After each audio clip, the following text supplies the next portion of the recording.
மேகத்தின் கீழ் நற்சாட்சி பெற்றவர்களாய் மாறணும். ஆசீர்வதிங்க, நாம மையப்படட்டும். தேவைகள் எல்லாம் சந்திக்கிற தெய்வம் கூட இருக்கிறீங்கப்பா.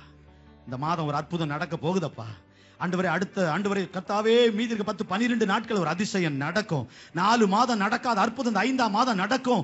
பல வாரங்கள் நடக்காத அற்புதம் இந்த 2 வாரத்துல நடக்கும். உபவாச ஜபத்துக்கு வர்றவங்களுக்கு நடக்கும்.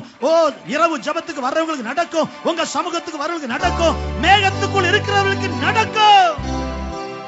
கர்த்தர் அப்படி செய்ய போறதுக்காக ஸ்தோத்திரம். அநேகருடைய ஜபங்களுக்கு பதில் வருகிறதற்காக ஸ்தோத்திரம். எதிர்பார்ப்பின் நாட்கள் முடிகிறது. நீ காத்திருந்த நாட்கள் முடிகிறது. நிறைவேறுகிற நாட்கள் வருகிறது. உன் ஜபத்துக்கு பதில் வருகிற நாட்கள் வருகிறது. நீ பெற்றுக்கொள்ளுகிற நாட்கள் வருகிறது. இந்த ஆராதனைக்கு பின்பு அதை நீ பார்ப்பாய். You will see a miracle. பிதாவே, அப்படி செய்ய போறதுக்காக ஸ்தோத்திரம். நற்சாட்சிக்காக மட்டும் வாழ கிருபை தார்.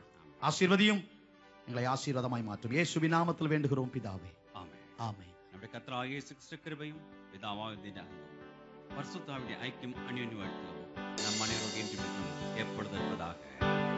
எந்தன் உயிருள்ள நாட்களெல்லாம் உம்மை புகழ்ந்து பாடிடுவேன்.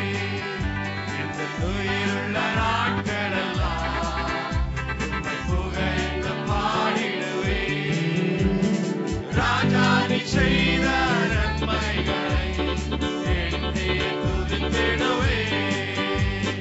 ராஜா, நீ செய்த நன்மைகளை எண்ணி துதித்திடுவேன்.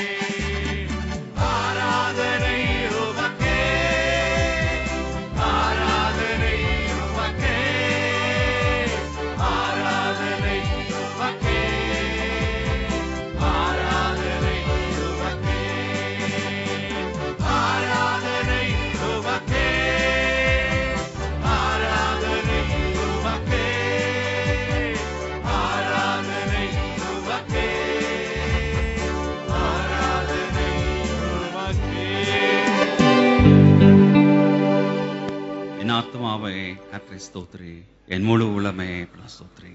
என் ஆத்மாவே கர்த்தரை ஸ்தோத்திரி, கர்த்தர் செய்த சகல பாவங்களை மறவாதே. ஆமென்.